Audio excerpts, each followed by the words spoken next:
నమస్తే, welcome to YK TV prime time debate. నేను నరేష్.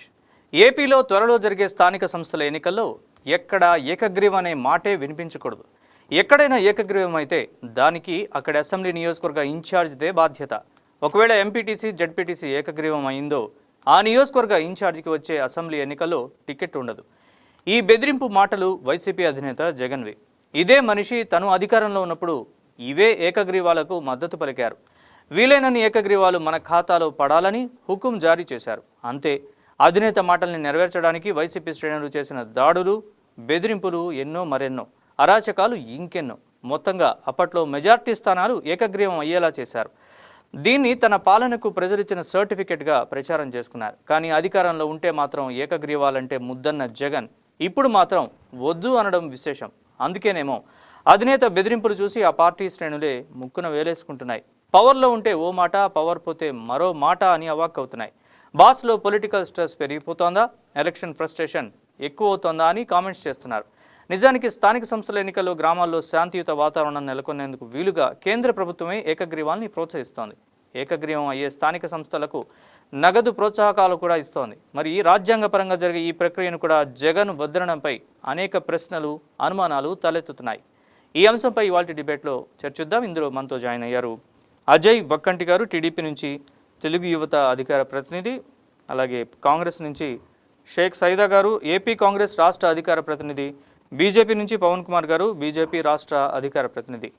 అందరికీ నమస్కారం అండి. అజయ్ గారు, పవన్ గారు, సైదా గారు.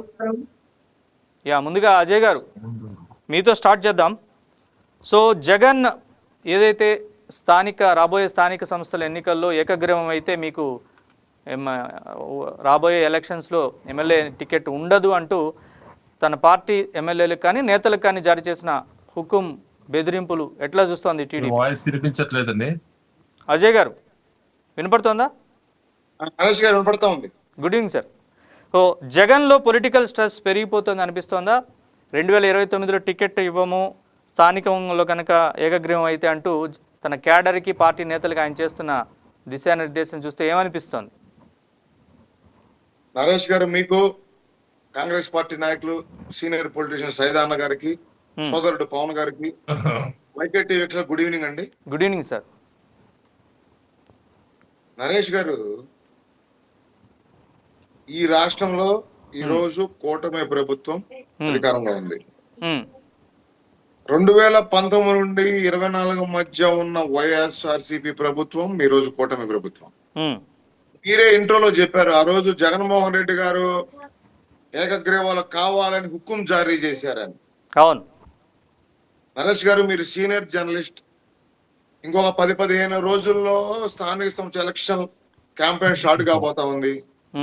ఎక్కడైనా కూటమికి సంబంధించిన నాయకులు, తెలుగుదేశం, జనసేన, బీజేపీ, ఆంధ్ర రాష్ట్రంలో ఎవరైనా ఓ ప్రెస్ మీట్ పెట్టో, కార్యకర్తల సమావేశం నిర్వహించో, ఏకగ్రీవాలు చేయండి, చేస్తేనే అని అక్కడ హుకుం జారీ చేయలేదు. ఎందుకంటే కూటమి ప్రభుత్వం అంబేద్కర్ రచించిన రాజ్యాంగాన్ని అనుసరించి మాత్రమే పరిపాలన కొనసాగిస్తా ఉంది ఆంధ్రప్రదేశ్ లో.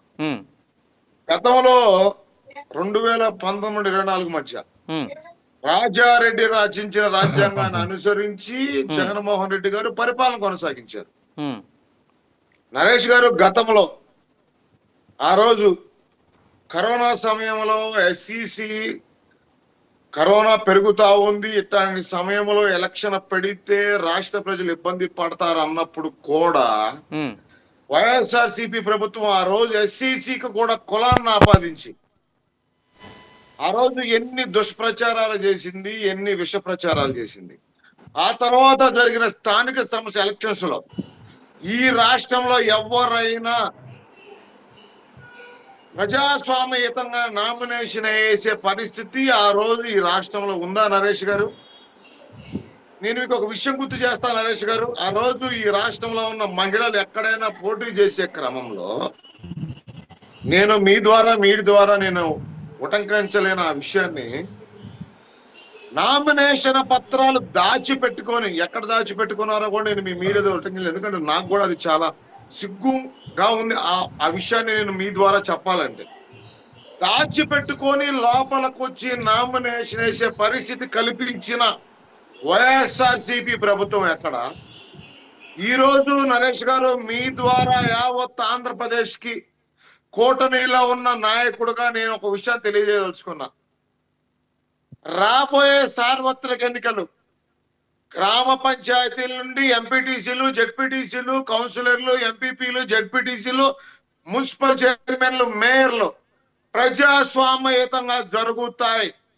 గౌరవ ఈ ఆంధ్రప్రదేశ్ రాష్ట్ర ముఖ్యమంత్రి వర్యులు నారా చంద్రబాబు నాయుడు గారు, ఉప ముఖ్యమంత్రి వర్యులు గౌరవ పవన్ కళ్యాణ్ గారు, తెలుగుదేశం పార్టీ రథ సారథి నారా లోకేష్ గారు, గౌరవ నారా లోకేష్ గారు, అదే విధంగా ఆంధ్రప్రదేశ్ బీజేపీ రాష్ట్ర అధ్యక్షులు గౌరవ మాధవ్ గారి సమక్షంలో ఈ ఆంధ్రప్రదేశ్ లో స్థానిక సంస్థ ఎలక్షన్లు ప్రజాస్వామ్యయుతంగా జరుగుతాయి.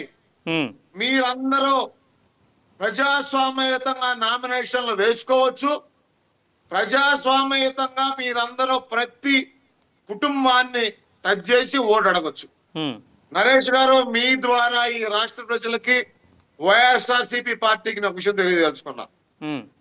2024 సార్వత్రిక ఎన్నికలు కూటమిగా కలిసి రాష్ట్రంలో పోటీ చేశాం.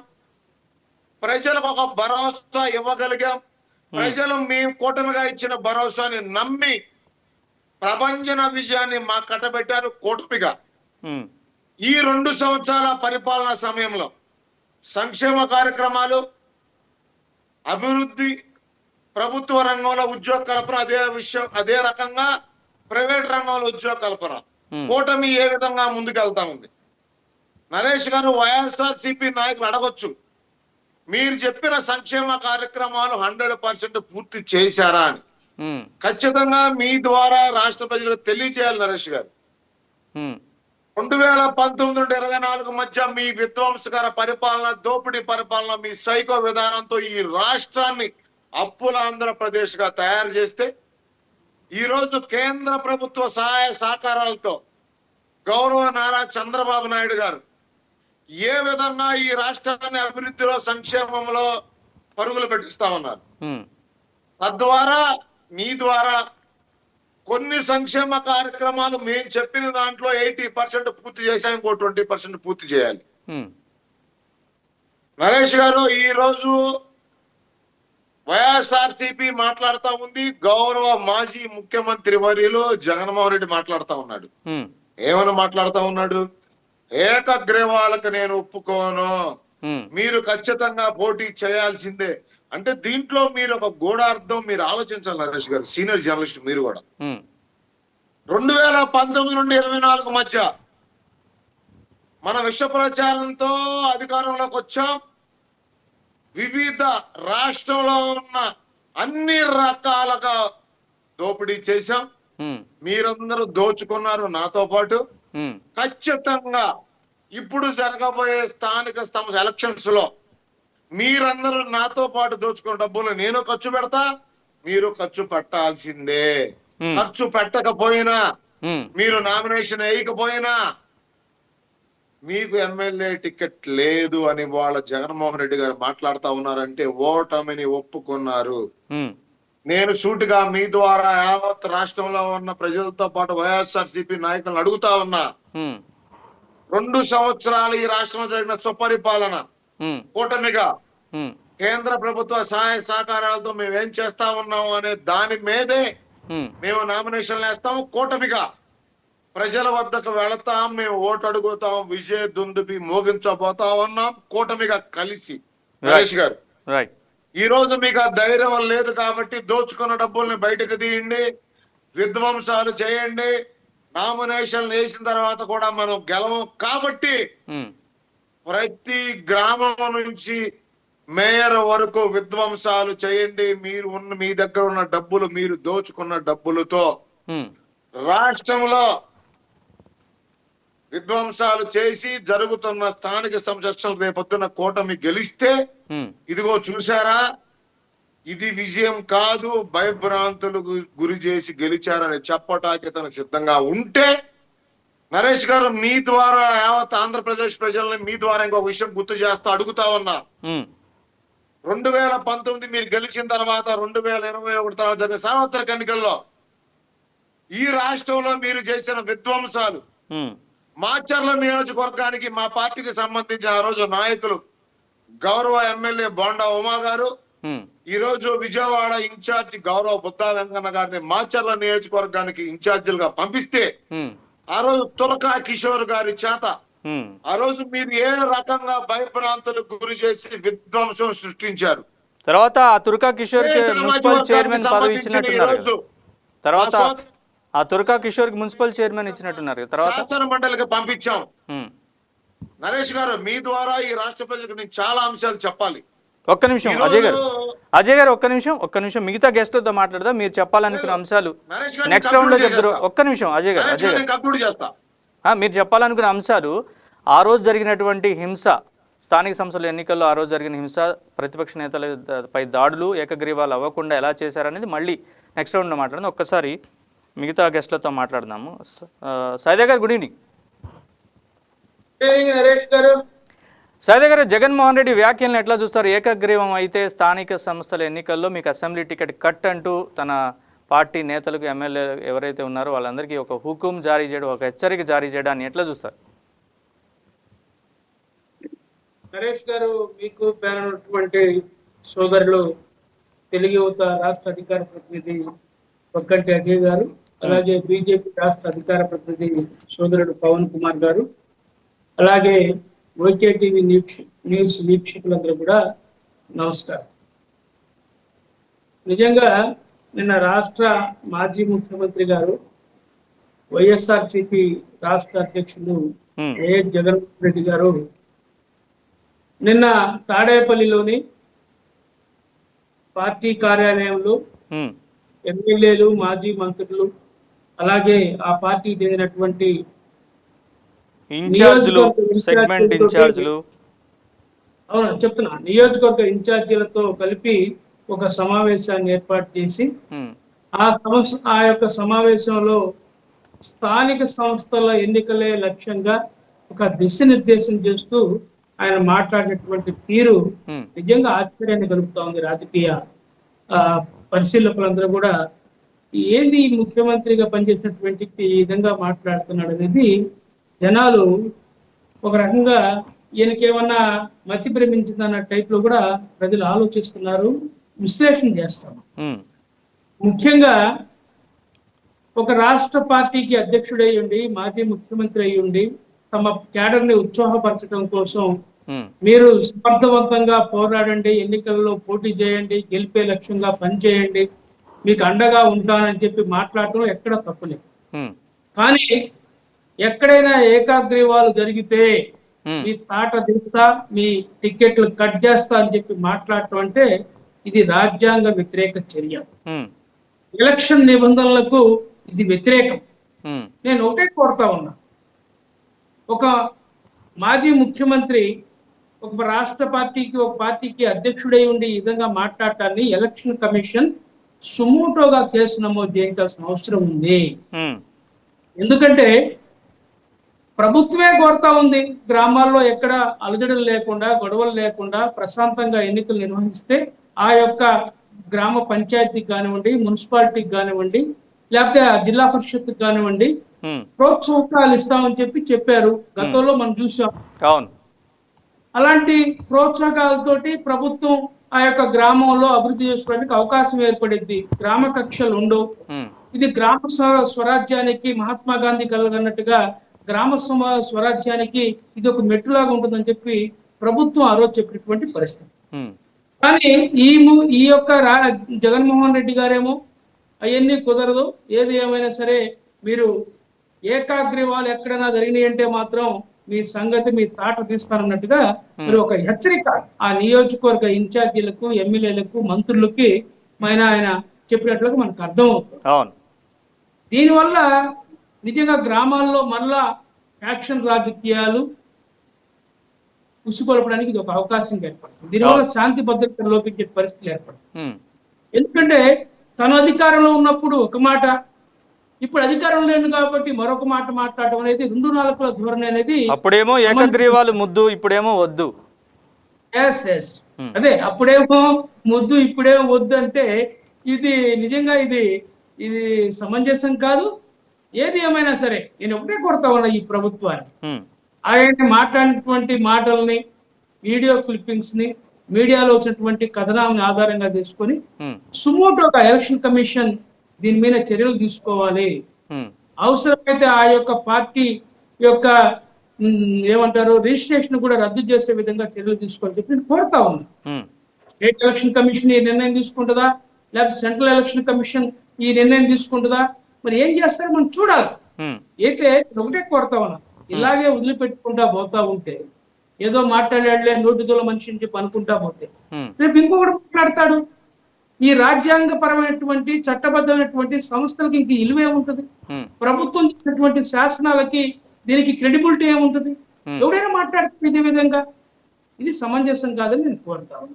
రైట్. ఎందుకంటే మనం చూసి గత 5 సంవత్సరాల జగన్మోహన్ రెడ్డి గారి పరిపాలనలో ఉమ్, ఎన్నికల సందర్భంలో ఏ విధంగా వ్యవహరించారో చూసాం. సోదరుడు ఇందాక తురగా సురేష్ గురించి చెప్పుకొచ్చాడు. తురగా కిషోర్, మాచర్ల. ఆ, మాచర్ల చంబల్లో ఇలాంటి ప్రాంతం అని. ఉమ్, అక్కడ ప్రజాస్వామ్యాన్ని కూని చేసి పిన్నెల్లి సోదరులు సాగించినటువంటి రాక్షస రావణ కాష్టం అక్కడ మనం చూసాం. ఏ విధంగా సఫర్ అయ్యారు, ఎంతమంది కార్యకర్తలను నరికేశారు, చంపారు మనం చూసాం. అవును. ఎమ్మెల్యే వచ్చినప్పుడు కూడా వీవీఎం ధ్వంసం చేసి మరి కత్తులు పట్టుకుని ఏ రంగం చేసేటువంటి పరిస్థితి మాచర్ల, ఫిరంగపురం లాంటి ప్రాంతాల్లో. ఉమ్, ఒక రకంగా మరి ఫిరంగపురంలో ఒక ముస్లిం మహిళా అభ్యర్థి, ఆమెకి బీసీఈ సర్టిఫికెట్ ఇస్తే ఆమె మండలాధ్యక్షురాలు అయ్యేది ఆ రోజు. ఉమ్, కనీసం ఎంఆర్ఓ క్యాస్ట్ సర్టిఫికెట్ కూడా ఇవ్వకుండా ఆపేసినటువంటి దుర్మార్గమైనటువంటి పరిస్థితులు ఆ రోజు. ఉమ్, ఇవన్నీ వాస్తవాలు. నేను కూడా 2019లో మార్కాపూర్ అసెంబ్లీ నియోజకవర్గం నుంచి కాంగ్రెస్ అభ్యర్థిగా పోటీ చేశాను. ఉమ్, మా అసెంబ్లీ నియోజకవర్గంలో 4 జడ్పీటీసీ అభ్యర్థులు ఉంటే ఆ 4 జడ్పీటీసీ అభ్యర్థులు కానీ ఒక జడ్పీటీసీ ఎలక్షన్లో కోర్టుకు వెళ్ళడం వల్ల ఆగిపోతే 3 జడ్పీటీసీ అభ్యర్థులు కాంగ్రెస్ పార్టీ అభ్యర్థులను పోటీ పెట్టింది.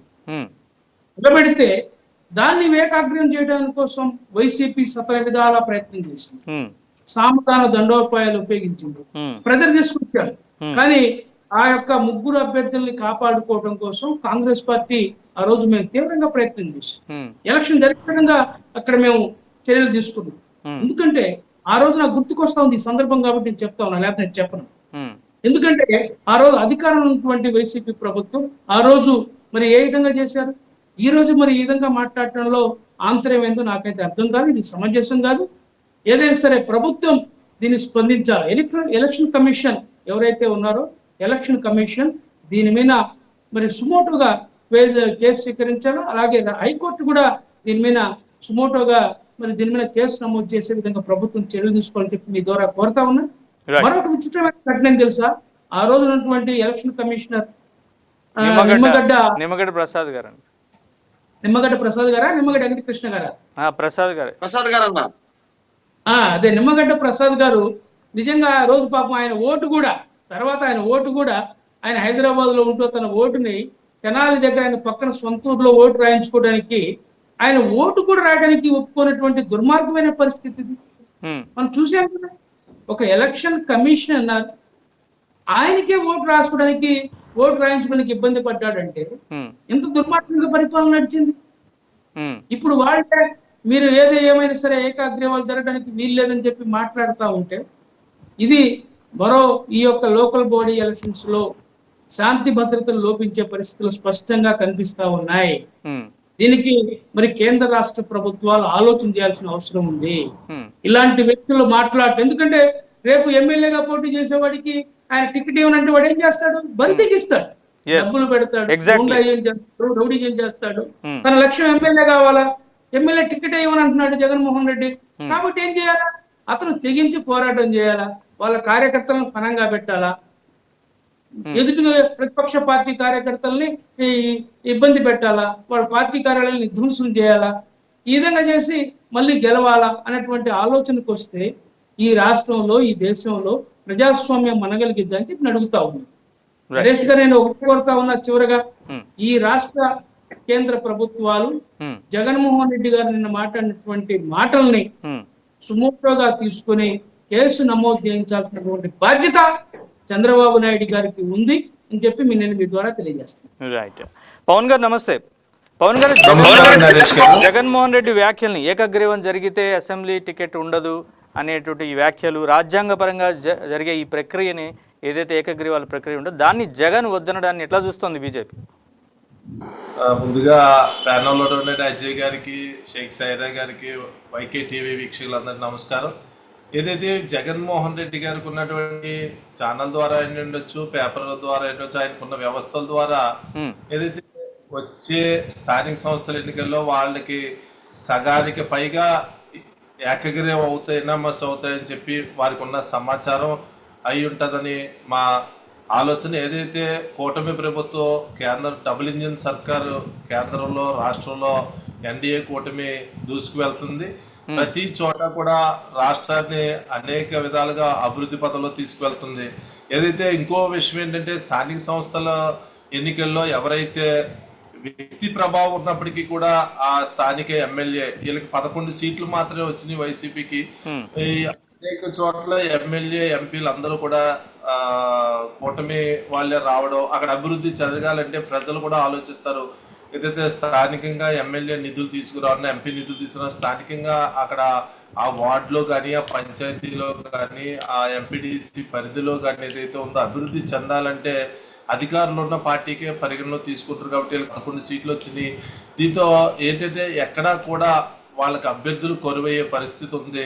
అంతేకాకుండా 50% పైగా ఎనామస్ ఏకగ్రీవం అయ్యే అవకాశం ఉంది. కాబట్టి ఏదే బలవంతంగా ఎమ్మెల్యేని నిన్న మీటింగ్లో ఎమ్మెల్యే వారి క్యాండిడేట్లు 2029కి ఎవరైతే ఆశావాహులు ఉన్నారో వాళ్ళ కోఆర్డినేటర్స్ని, వాళ్ళ కమిటీని, వాళ్ళ మాజీ మంత్రులను అందరినీ కూర్చోబెట్టి బలవంతంగా ఏదైతే క్యాండిడేట్లు ఖచ్చితంగా పోటీ చేయాలని చెప్పి, లేదా వాళ్ళ బంధువులన్నా పెట్టి ఇనామస్ అవ్వకుండా ఉండాలి, ఒక వర్గాన్ని కాపాడుకోవాలనే ఒక ప్రయత్నమే ఇది జగన్మోహన్ రెడ్డిది. కానీ ఎంత ప్రయత్నించినా చాలా చోట్ల ఇనామస్ అవడం అనేది ఖచ్చితం. ఎందుకంటే ఇందులో జగన్మోహన్ రెడ్డి గారు గతంలో చూసాం మనం 2021లో జరిగిన ఎన్నికల్లో 21లో ఒక జీవో కూడా రావడం జరిగింది, జీవో నెంబర్ అనుకుంటా.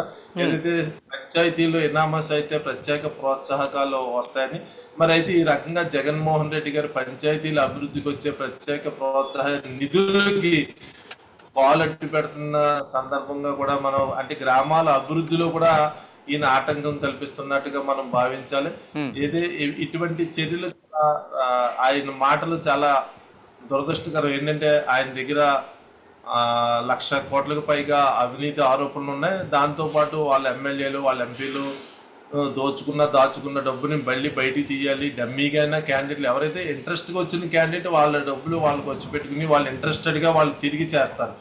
వీళ్ళు ఎమ్మెల్యే క్యాండిడేట్లు, ఎంపీ క్యాండిడేట్లు బలవంతంగా పెట్టినప్పటికీ వాళ్ళ నామమాత్రంగా ఉంటారో వాళ్ళకి కావలసిన వ్యవస్థలంతా కూడా వీళ్ళే ఏర్పాటు చేయడం. అందులో ఇంకో మాట కూడా చెప్పాడు ఆయన, ఎంతవరకు సహకరించారన్న దాన్ని కూడా నేను పరిగణలో తీసుకుంటాను, దాన్ని కూడా పరిశీలించాను, తర్వాత రిపోర్టులు తెప్పించుకుంటాను. మీ ఎమ్మెల్యే క్యాండిడేట్లు ఎంతవరకు మీకు స్థానిక సంస్థల అభ్యర్థులు సహకరించారన్న దాన్ని బట్టి కూడా పరిగణలో తీసుకుంటారు. అంటే వాళ్ళకి కావాల్సిన బలవంతంగా పెట్టడం, వాళ్ళకి కావాల్సిన వ్యవస్థలన్నీ కూడా వీళ్ళనే చూడమని ఇండైరెక్ట్ గా వాళ్ళని బెదిరింపు ద్వారాని వాళ్ళకి టికెట్లు అసలు పార్టీ 2029 ఎన్నికలకి ఏ స్థాయిలో ఉంటుందో మనందరం కూడా ఊహించవచ్చు. మళ్ళీ కూటమికే పూర్తి స్థాయి అవకాశం ఉంది. ఆయన బలవంతంగా వీళ్ళందరినీ పెట్టి వర్గాన్ని కాపాడుకునే ప్రయత్నంగానే దీన్ని మేము భావిస్తున్నాం. రైట్. అజయ్ గారు, గతంలో చూస్తే వైసీపీ హయాంలో జరిగిన స్థానిక సంస్థలకు సంబంధించి ఆ ఎన్నికలకు సంబంధించి మనం చూసాం. గతంలో పరిస్థితులు ఎట్లా ఉన్నాయి? స్థానిక సంస్థల ఎన్నికలు గతంలో ఆంధ్రప్రదేశ్లో జరిగిన ఎన్నికలు అనగానే మనకి ఒక విజువల్ అయితే మైండ్లో ఉంటుంది. ఏదైతే బోండా ఉమ్మ గారు కావచ్చు, మీరు ఇందాక ప్రస్తావించినట్లుగా ఇంకొక టీడీపీ నాయకులు, సో వాళ్ళిద్దరూ అప్పుడు ప్రాణాలు అరచేతిలో పెట్టుకొని మాచర్ల నుంచి వెనక్కి తిరిగి వచ్చిన పరిస్థితి, ఆ తుర్గా కిషోర్, ఆ విజువల్ మనకి టీవీలో మనకి ఇప్పటికి కూడా అది స్మృతి పదం నుంచి వెళ్ళలేదు. అట్లాంటి పరిస్థితులు ఉన్నాయి, బలవంతపు ఏకగ్రీవాలు జరిగాయి. సో ఇప్పుడు ఎలా ఉండబోతోంది పరిస్థితి? జగన్మోహన్ రెడ్డి చేస్తున్న వ్యాఖ్యలతో ఇప్పుడు ఎలా ఉండబోతుంది పరిస్థితి అనుకుంటున్నారు? నరేష్ గారు అన్న, Congress party senior politician Saida గారు ఒక మంచి విషయం చెప్పారు. జగన్మోహన్ రెడ్డి విధ్వంసకర విధానం వాళ్ళ ఇన్ఛార్జీలను రెచ్చగొడతా ఉన్నాడు ఈ రాష్ట్రంలో. దోచుకున్న సొమ్మును ఖర్చు పెట్టాలి, స్థానిక సంస్థ ఎలక్షన్స్ లో సంస్థాగతంగా ఉమ్, గొడవలు జరగాలి, సరిగ్గా ఈ రాష్ట్రంలో ఇబ్బందులు చేయాలని చెప్పి అతను ఏదైతే ప్లాన్ చేస్తా ఉన్నాడో ఉమ్, దాన్ని గౌరవ సీనియర్ పొలిటీషియన్ సైదాన్న గారు ఉటంకించడం జరిగింది. దాన్ని నేను ఉమ్, అన్నతో పాటు యావత్ ఆంధ్రప్రదేశ్ ప్రజలకు ఒక విషయం తెలియదలుచుకున్నా. ఉమ్, రాబోయే సంస్థాగత ఎలక్షన్స్ శాంతి భద్రతలకు విఘాతం కలగకుండా ఉమ్, ప్రజాస్వామ్యయుతంగా ప్రతి ఒక్కళ్ళు నామినేషన్ వేసి తమ తమ పార్టీల ప్రజాస్వామ్యాన్ని కాపాడుకునే విధంగా, ప్రజల వద్దకు వెళ్లి ఓటు అడిగే విధంగా ఉమ్, అంబేద్కర్ గారు రచించిన రాజ్యాంగాన్ని అనుసరించి మాత్రమే కూటమి గౌరవ నారా చంద్రబాబు నాయుడు గారు ఈ రాష్ట్రంలో సంస్థాగత ఎలక్షన్లు జరపబోతా ఉన్నారు. ఉమ్, ఖచ్చితంగా ఏదైతే వాళ్ళ జగన్మోహన్ రెడ్డి గారు చెప్పారో, రెచ్చగొట్టారో, విధ్వంసకర విధానంతో ఆయన ప్లాన్ చేస్తా ఉన్నారో అవి రాష్ట్రంలో జరగవు, జరగనివ్వం. ఇంకో విషయం మీ ద్వారా ఇంకో విషయం చెప్పాలి నరేష్ గారు.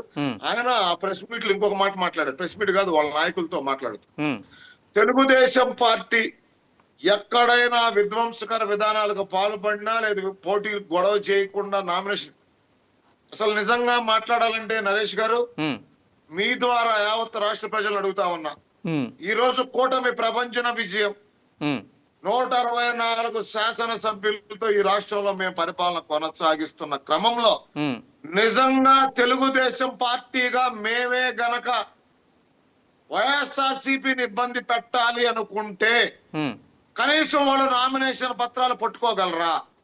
కానీ ఒక క్రమశిక్షణ ఏదైతే మీ ద్వారానే రాష్ట్ర ప్రజలకు తెలియజేయదలుచుకున్నా నరేష్ గారు, ఒక క్రమశిక్షణ కలిగిన పార్టీలో పనిచేస్తా ఉన్నాం. సుశిక్షితులైన కార్యకర్తలుగా మేమందరం తెలుగుదేశం, జనసేన, బీజేపీ మేము ఎక్కడ పరిధి దాటి, లా అండ్ ఆర్డర్ దాటి, అంబేద్కర్ గారు రచించిన రాజ్యాంగాన్ని దాటి ఎక్కడా మేము ఉల్లంఘించేది లేదు. వాళ్ళు ధైర్యంగా నామినేషన్ వేసుకోవచ్చు. రెండో విషయం మీ ద్వారా యావత్ రాష్ట్ర ప్రజలకి తెలియజేయాల్సుకున్న ఒక అంశం, ఈ 2 సంవత్సరాల పరిపాలనా సమయం ఏ విధంగా పెట్టుబడులు వస్తా ఉన్నాయి ఆంధ్రప్రదేశ్ కి కేంద్ర ప్రభుత్వ సహాయ సహకారాలతో. నారా చంద్రబాబు నాయుడు గారు, నారా లోకేష్ గారు ఎన్ని గంటలు కష్టపడతా ఉన్నారు, ఎన్ని దేశాలు తిరుగుతా ఉన్నారు, ఎన్ని రాష్ట్రాలు తిరుగుతా ఉన్నారు. ఈ రాష్ట్రంలో ఉన్న నిరుద్యోగ యువకులకు ఉద్యోగ కల్పన చేసే దిశగా తెలుగుదేశం పార్టీ యువ రథసారథి నారా లోకేష్ గారు యువగళం పాదయాత్రలో ఈ రాష్ట్రంలో జగన్మోహన్ రెడ్డి ద్వారా బాధింపబడిన యువకులకు ఒక మాట ఇవ్వడం జరిగింది నరేష్ గారు. 20 లక్షల ఉద్యోగ కల్పన దిశగా కూటమి పనిచేస్తుందని. నరేష్ గారు, మేము అధికారంలోకి వచ్చాం కూటమిగా. కేంద్ర ప్రభుత్వ సహాయ సహకారాలతో ఈ రాష్ట్రంలోకి వస్తున్న పెట్టుబడులు, ఈ రాష్ట్రంలో జరుగుతున్న ప్రైవేట్ రంగంలో జరుగుతున్న ఉద్యోగ కల్పన, ప్రభుత్వ రంగంలో జరుగుతున్న ఉద్యోగ కల్పన, దానికి అహర్నిశలు ఏ విధంగా గౌరవ నారా చంద్రబాబు నాయుడు గారు, గౌరవ నారా లోకేష్ గారు, గౌరవ పవన్ కళ్యాణ్ గారు కేంద్ర ప్రభుత్వ సహాయ సహకారాలతో ఏ విధంగా ఈ రాష్ట్రంలో పనిచేస్తా ఉన్నాం. మేము ఎన్ని చెప్పుకోనే ప్రజల వద్దకు వెళ్తాం, ఓటు అడుగుతాం.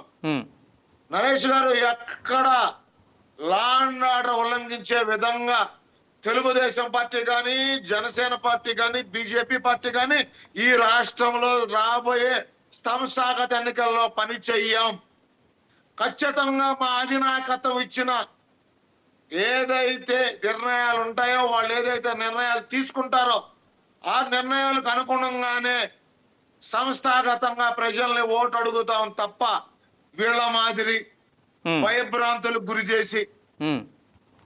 నరేష్ గారు, మీకు ఒక విషయం గుర్తు చేస్తా. చెప్పండి. నేను త్వరగా కిషోర్ గారి విషయం చెప్పాను, కానీ అదే మాచర్లలో తోట చంద్రయ్య గారిని పబ్లిక్ గా ఏ విధంగా గొంతు కోశారు.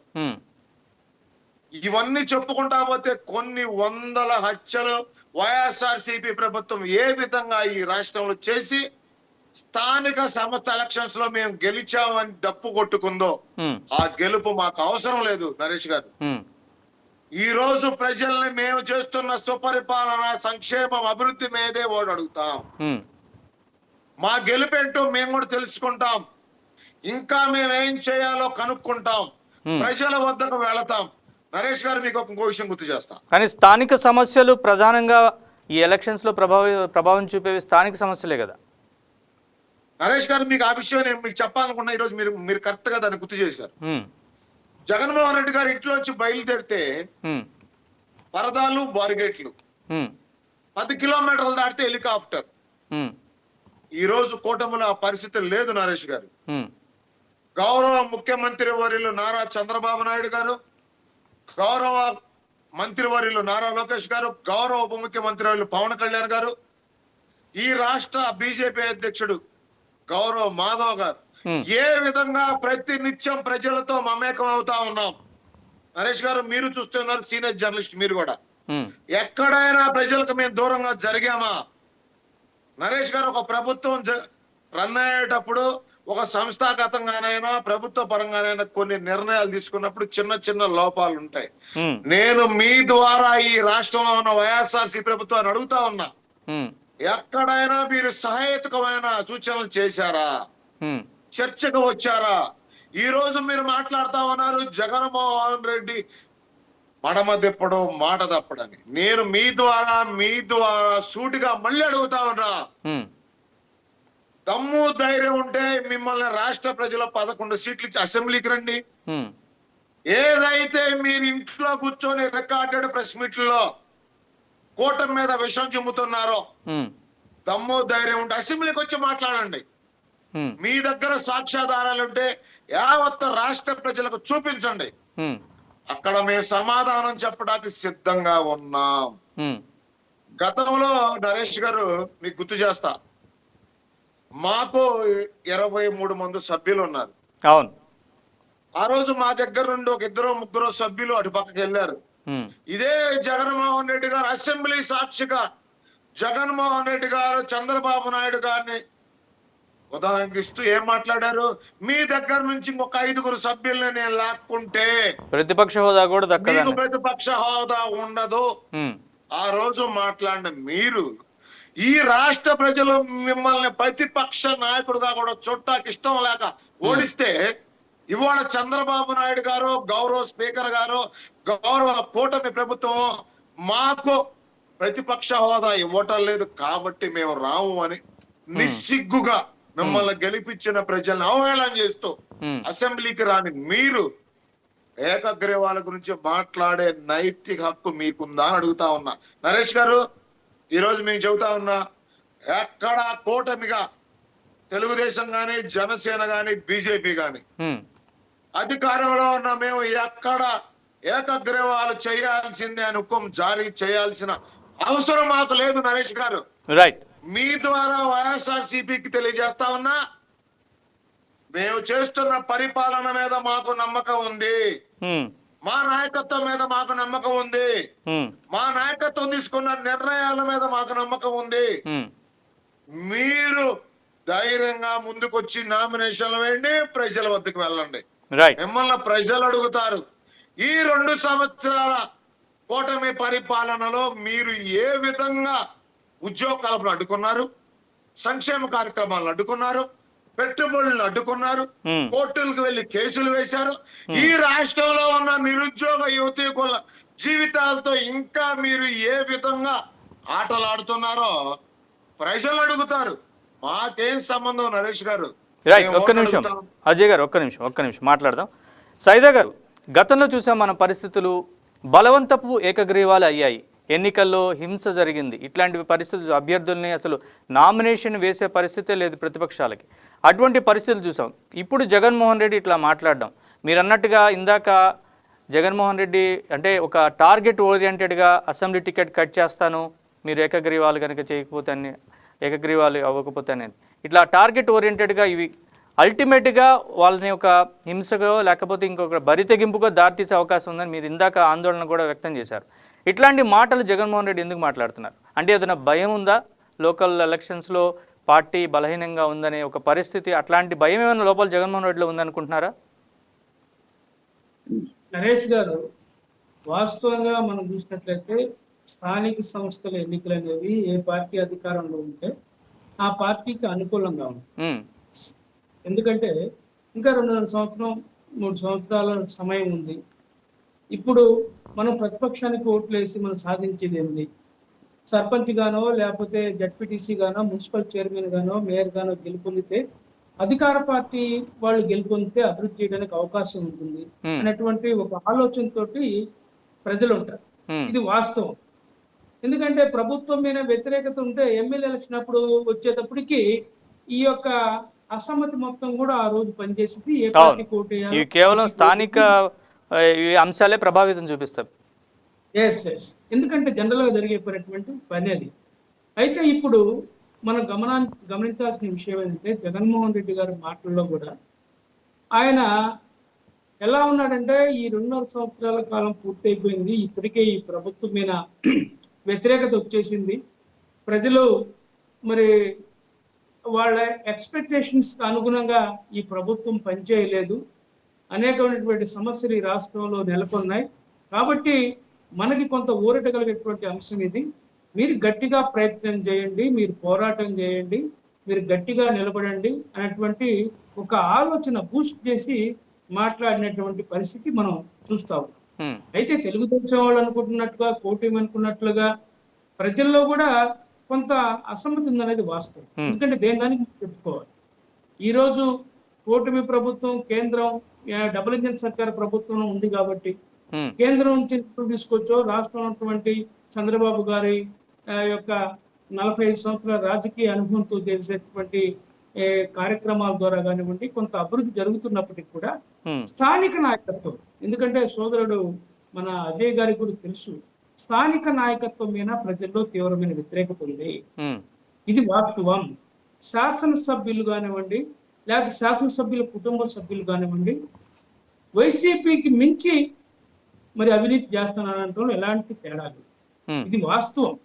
ఎందుకంటే ఈ రోజు ఇది కేవలం ఆరోపణేనా లేకపోతే వాస్తవం? మీరు అన్నట్టుగా వాస్తవం ఉందా? ఆరోపణ కాదు, ఇది వాస్తవం కూడా. ఎందుకంటే ఇది వాస్తవం. మీరు కావాలంటే సర్వే చేయించుకోండి. చంద్రబాబు నాయుడు గారు కూడా పదే పదే ఆ శాసనసభ్యులకి మొట్టికాయలు వేస్తున్నా, పిలిచి మాట్లాడుతున్నా, వాళ్ళు ఎక్కడ కూడా తగ్గడం. ఎందుకంటే ఉన్న వాస్తవాలు ఇవి. జగన్మోహన్ రెడ్డి చూపించినటువంటి మాటల బాటలో వీళ్ళు కూడా నడుస్తున్నారు. ఆదాయ వనరులు, మద్యం, బియ్యం, ఇసుక, మైనింగ్, ఇలా చెప్పుకుంటా పోతే అనేక అంశాలు, భూ కబ్జాలు. ఎందుకంటే వీళ్ళు ఎలా తయారయ్యారంటే 100 కోట్ల 200 కోట్ల 500 కోట్లు టార్గెట్ గా పెట్టుకుంటున్నారు ఒక్కొక్క శాసనసభ్యుడు.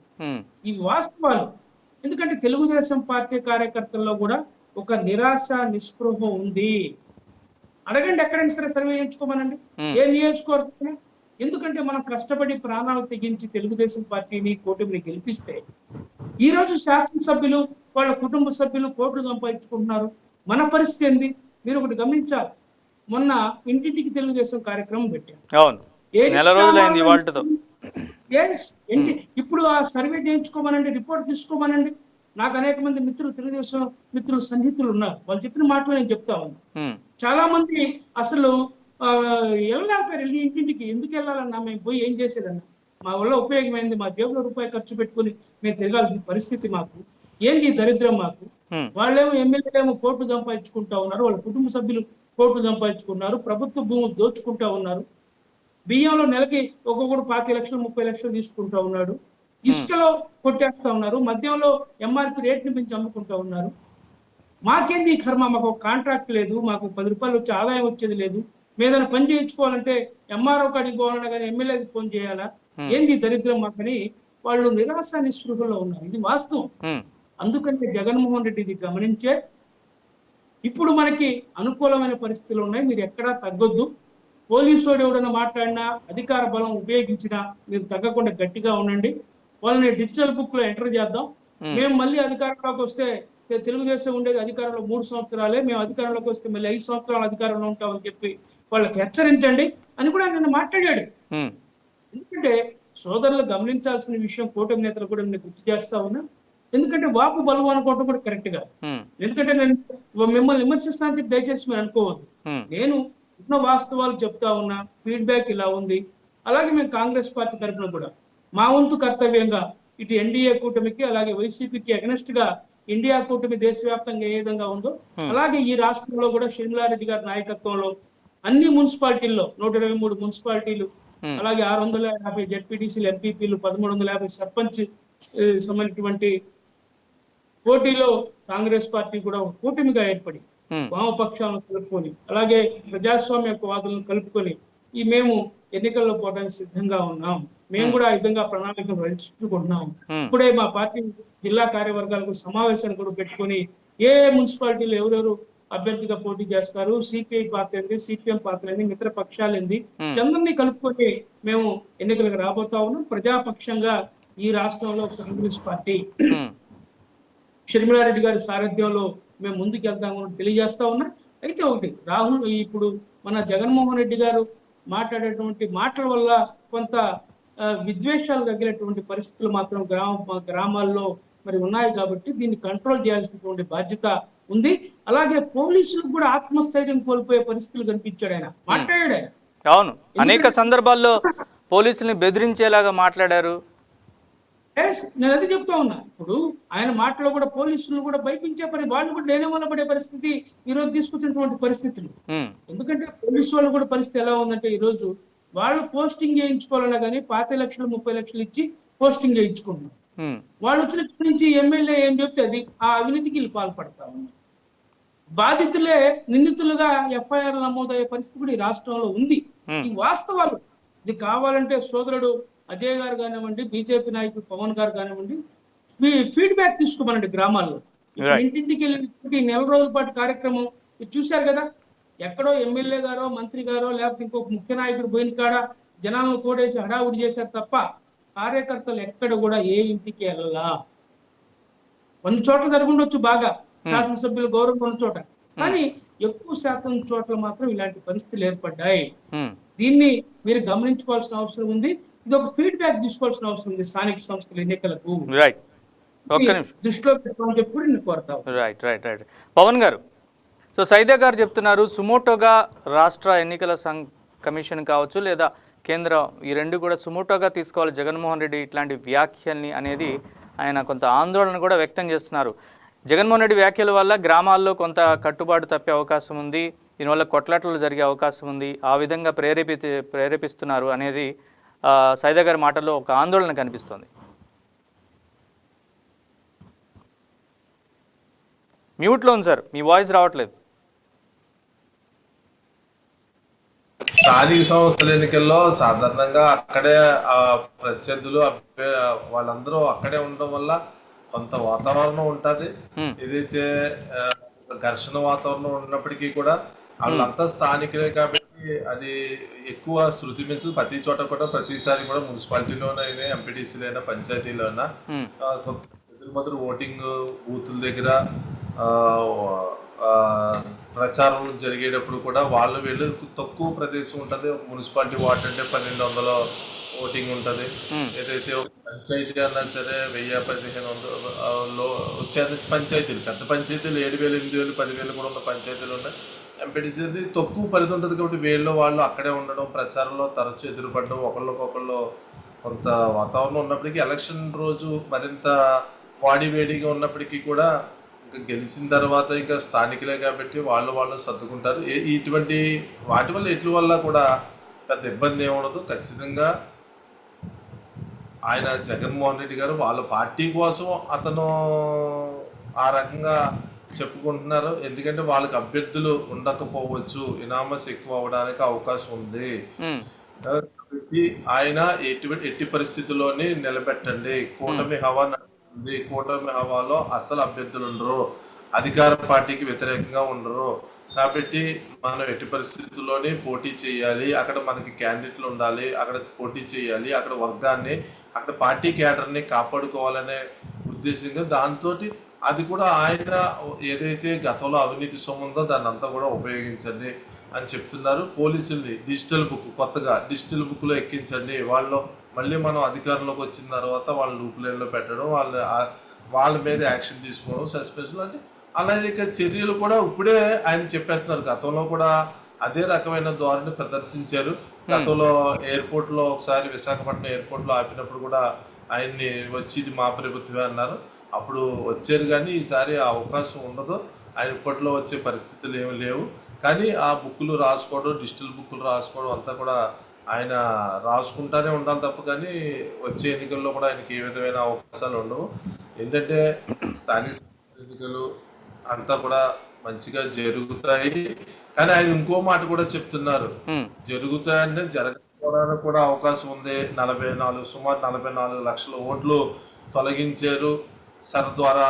మళ్ళీ ఆ ఓట్లతోటి ఓట్లు ఉన్నాయంటూనే మళ్ళీ మున్సిపాలిటీకి వెళ్తున్నారు. దీనివల్ల హైకోర్టులోకి ఆగొచ్చు, అంటే ఆయనే హైకోర్టులో వేయించే అవకాశం కూడా ఉన్నదని మనకి దాన్ని బట్టి అర్థమవుతుంది.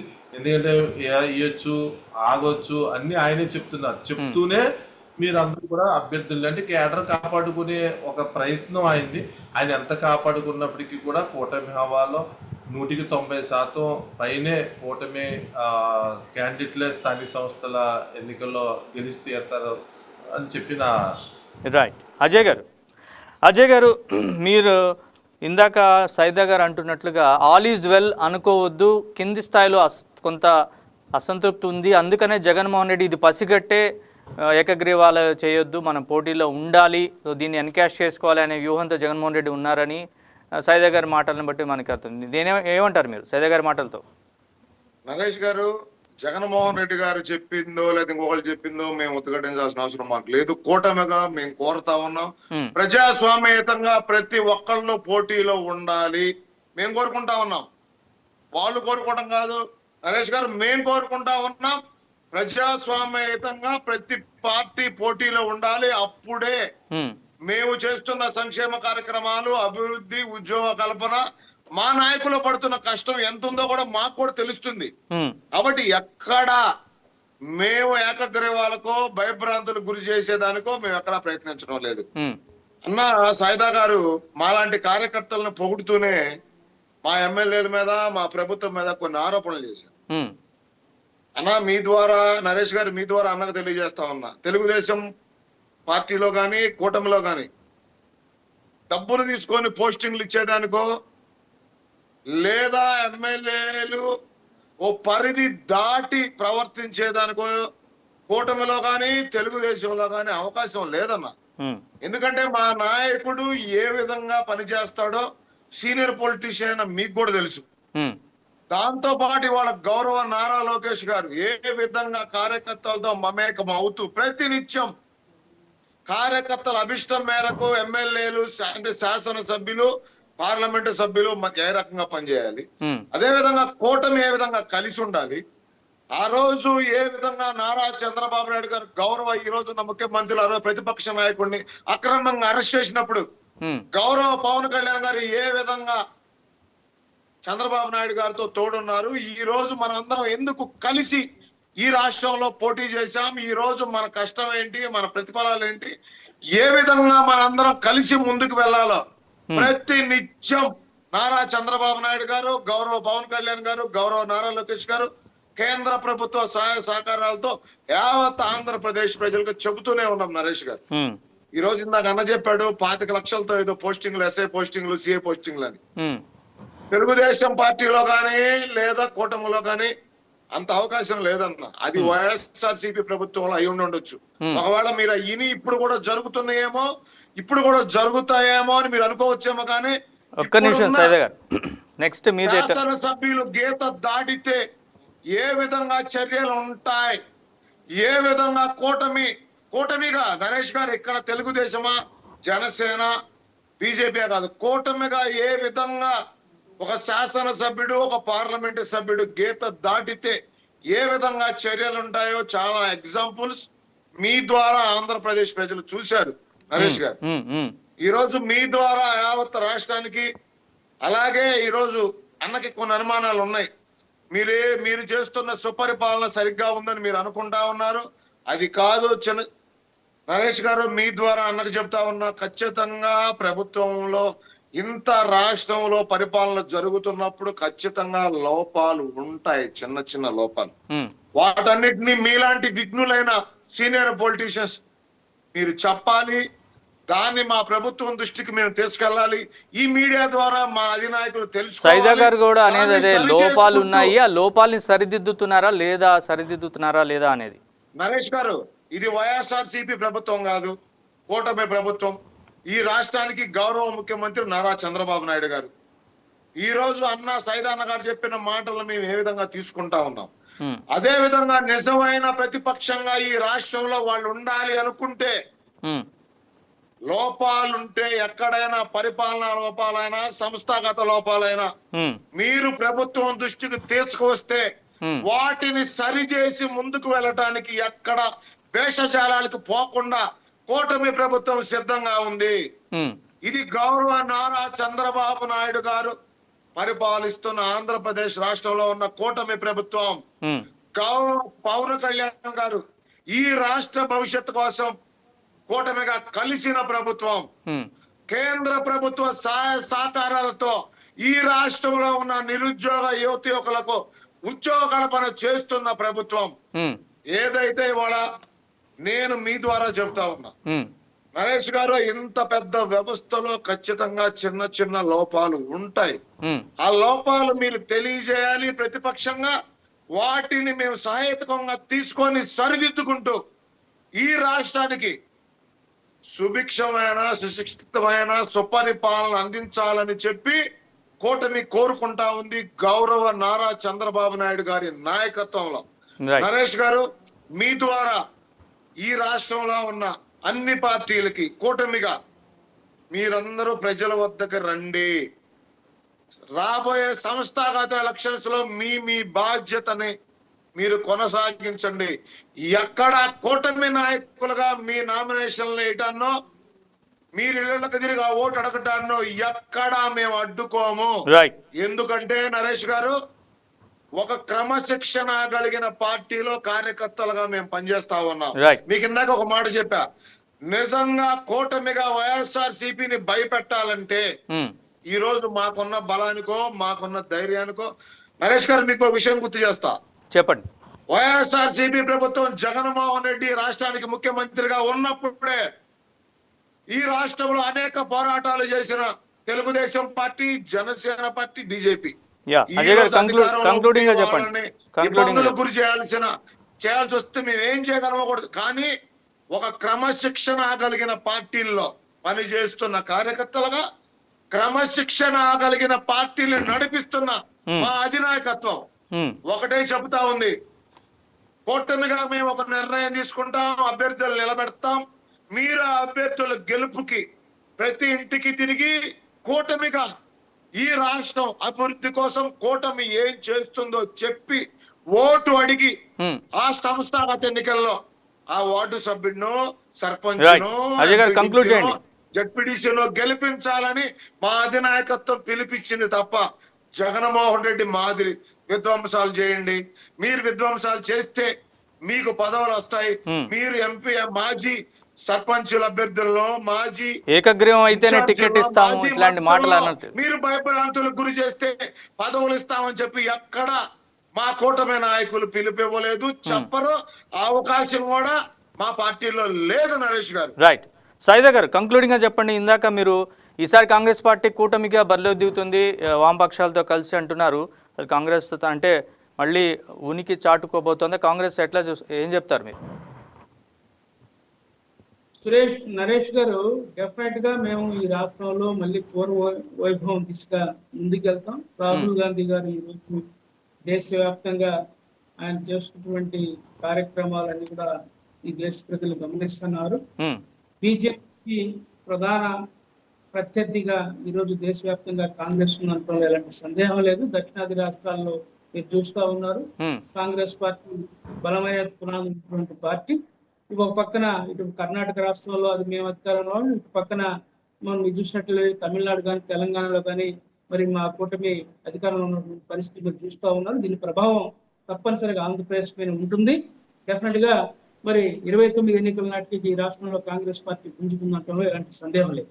అయితే ఇందాక చెప్పినట్లుగా, ఎందుకంటే నేనన్న మాటలు కూడా కాదు, నేను గ్రాస్ రూట్ లెవెల్లో నాకున్నటువంటి ఫీడ్బ్యాక్ వచ్చినటువంటి పరిస్థితి. ఒక డిబేట్ లో డాక్టర్ సుధాకర్ రెడ్డి గారిని తెలుగుదేశం పార్టీ అధికార ప్రతినిధి, స్వయంగా చంద్రబాబు నాయుడు గారు సొంత జిల్లా తిరుపతి ఆయన మేమంతా ఒక డిబేట్ లో పాల్గొన్నటువంటి సందర్భంలో ఆయన పెద్ద మనిషి, 74 సంవత్సరాలు సీనియర్ పొలిటీషియన్, ఆయన చంద్రబాబు గారితో సన్నిహితంగా ఉన్నటువంటి వ్యక్తి. ఉమ్, ఆయన డిబేట్ లో ఈ అంశాలు ప్రస్తావించాడు. ఉమ్, ఒక పోలీస్ స్టేషన్ కి వెళ్తే ఈ విధంగా అతను 50 లక్షలు ఇచ్చి పోస్ట్ తెచ్చుకున్నాడు సిఐ, మేము చెబితే మా మాట లేదు, వైసీపీ వాళ్ళు డబ్బులు ఇస్తే వాళ్ళు పనులు చేసి పెట్టాడు, అసలు లెక్కలేనిపోయిన పరిస్థితి అని చెప్పి ఆయనే బయటపడి మాట్లాడినటువంటి మాటలు. ఉమ్. ఎందుకంటే మేమేనేదో నేను గుడ్డగాల్చి నెత్తినేసినట్లుగా మిమ్మల్ని అపాస్పాలు చేయాలనో మీ పార్టీ Right. నేనేదో ఏదో తోపులు తిరుగులైనట్టు మాట్లాడాలనే ఆలోచన మాత్రం మాకు లేదు. దయచేసి అజయ్ యా, అట్లాంటివి ప్రభుత్వం దృష్టికి తీసుకొస్తే మరి చర్యలు కూడా ఎందుకంటే నేను మాట్లాడుతున్న నా ఉద్దేశం ఏంటంటే సదుద్దేశంతో మాట్లాడేటువంటి మాట్లాడి కంక్లూడ్ చేయండి సైదా గారు. ఒకటి కన్క్లూడ్ చేస్తున్నాం. జగన్మోహన్ రెడ్డి గారు ఈ రోజు ఈ స్థాయిలో మాట్లాడుతున్నాడంటే మీరు ఇచ్చిన అవకాశం ఇది. దయచేసి అతను అనకూడదు. ఇప్పుడు జగన్మోహన్ రెడ్డి కూడా గతంలో ఏం మాట్లాడు, సింహం సింగిల్ గా వస్తుంది, వైనాట్ 175 అన్నాడు, ఎర్రమిగాడు. ఏమైంది? 11 స్థానాలు బొక్క బోర్ల. ఎందుకంటే ఎన్టీఆర్ ముఖ్యమంత్రిగా ఉన్నప్పుడు పరిపాలన ఏంది, ఎవడన్నా 10 రూపాయలు లంచం తీసుకునేవాడికి భయపడేవాడు, తెలుసా? ఇప్పుడు ఆ పరిస్థితులు ఉన్నాయా? ఎన్టీ రామారావు ఉన్న తెలుగుదేశం పార్టీ పరిస్థితి వేరు, చంద్రబాబు నాయుడు ఉన్నటువంటి తెలుగుదేశం పార్టీ పరిస్థితి వేరు, లోకేష్ నాయకత్వం ఉన్నటువంటి తెలుగుదేశం పరిస్థితి వేరు. ఇది గ్రాఫ్ ఒకసారి మీరు ఎనలైజ్ చేసుకోండి. అది మళ్ళీ ఇంకొకసారి దాని గురించి మళ్ళీ ఇంకొకసారి మాట్లాడదాం సైదా గారు. Yeah, thank you. నరేష్ గారు ఫైనల్ గా చెప్పారు మీ ఇప్పుడు కింద పైన డబుల్ ఇంజన్ సర్కార్ మీదే ఉంది కాబట్టి ఈ రోజు జగన్మోహన్ రెడ్డి గారు మాట్లాడినటువంటి మాటల మీద మీరు సుమోటోగా కేసు నమోదు చేయండి. ఇలాంటి ఎందుకంటే రెచ్చిపోతారు. ఇంకా రేపు గ్రామాల్లో పోయినప్పుడు శాసనసభ్యులు కూడా రెచ్చగొడతారు అక్కడ. ఒరే బాబు, నీ ఇష్టం, నీ నాయకత్వం, నీ గ్రామంలో నీ పంచాయతీ నువ్వు గెలవకపోతే నీకు రేపు నెక్స్ట్ నీకేమో ఆ పదవులు రావు, లేకపోతే నువ్వు జెడ్పీటీసీగా నువ్వు అభ్యర్థిని పెట్టకపోతే నీ ఇష్టం, నీ సంగతి తెలుస్తా, లేకపోతే మున్సిపల్ చైర్మన్ నువ్వు గెలవకపోతే నీ మనిషి. ఇందాక పవన్ గారు, బీజేపీ పవన్ గారు చెప్పినట్లుగా అభ్యర్థులు ఉండరు కాబట్టే ఇట్లాంటి మాటలు మాట్లాడి వాళ్ళు ఇంకొంచెం ఉత్సాహపరుస్తున్నారో, లేకపోతే ఇంకొక ఏదో రకంగా ఉత్సాహపరచడం అనుకోవచ్చు, లేకపోతే బెదిరింపు మాటలో ఏదో రకంగా మాట్లాడుతున్నారు ఆయన. అదే, ఎందుకంటే ఆ పార్టీ కూడా 40% ఓట్లు వచ్చాయి, సంస్థాగత నిర్మాణం ఉంది, కులం ఉంది, డబ్బులు ఉన్నాయి. మీరు తక్కువ వచ్చేసుకుంటే మేము చేయగలిగింది. రైట్. పవన్ గారు, చివరిగా చెప్పండి, స్థానిక సంస్థల్లో ఎన్నికలకి సమన్వయం ఎలా ఉంది కూటమి పార్టీల మధ్య? చివరిగా చెప్పండి, ఎందుకంటే చాలా అక్టోబర్లో ఎన్నికలు అని అంటున్నారు కదా, సో ఎట్లా ఉంది సమన్వయం? ఫైనల్గా చెప్పండి సార్. మీ వాయిస్ మ్యూట్లో ఉంది సార్. కూటమిలో చాలా సమన్వయంతో ముందుకెళ్తాం. చంద్రబాబు నాయుడు గారు, అదేవిధంగా మన ముఖ్యమంత్రి చంద్రబాబు నాయుడు గారు, ఉప ముఖ్యమంత్రి పవన్ కళ్యాణ్ గారు, మా అధ్యక్షులు మాధవ్ గారు ఏ విషయాన్ని అన్నా సరే పూర్తిగా చర్చించి తర్వాతే నిర్ణయం తీసుకుంటున్నారు. ఏ వేదిక మీద అన్నా సరే మీరు చూస్తున్నారో ప్రతి వేదిక మీద కూడా కలిసికట్టుగానే ఉంటున్నారు. కూటమిలో కూడా ఎవరి షేర్ ఎంత అన్నది డిసైడ్ చేసి దాని ప్రకారమే ముందుకు వెళ్తాక ఎక్కడ కూడా సమన్వయంలో ఏమాత్రం కూడా లోపం ఉండదు. ఖచ్చితంగా 100కి 100 సమన్వయంతో ముందుకు వెళ్తాం. 90% పైగా స్థానిక సంస్థల్లో ఇనామస్ కావాలి, మేము చెయ్యాలని మేము బెదిరించి ధోరణి ఎక్కడా ఉండదు. కానీ వాళ్ళకి అభ్యర్థులు ఉంటే వాళ్ళు పెట్టుకోవచ్చు, మాకు ఏ విధమైన అభ్యంతరం ఉండదు. ప్రజాస్వామ్యబద్ధంగా ఎన్నికలు ప్రజాస్వామ్యబద్ధంగా జరుగుతాయి అంటారు, అంతే కదా? చేస్తాము. 90% పైగా కూటమి విజయం సాధిస్తుంది. Thank you very much Pawan Kumar garu, Sheikh Saida గారు, అజయ్ వక్కంటి గారు ఇవాళ డిబేట్లో పాల్గొన్నందుకు. ఇది ఇవాళ YK TV prime time debate. మరో అంశంతో మళ్ళీ కలుద్దాం. చూస్తూనే ఉండండి వైకే టీవీ.